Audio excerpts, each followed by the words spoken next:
Yes, eto na mga ka-sounds. Tayo po ay magpapalit ng knobs ng controller. Oh, eto na po.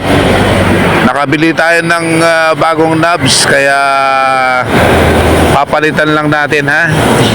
Para naman maiba yung kulay ng knobs. Mura lang naman yung ganitong mga accessories ng DJ controller natin, ha.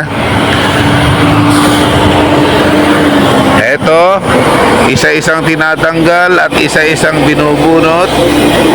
Tapos isa-isa ring pinapalitan ng knobs. Yung ating Domark Mixtrack Pro 2 DJ controller. Eto na mga ka-sounds, malapit nang matapos. Anyway, kulang pa yan.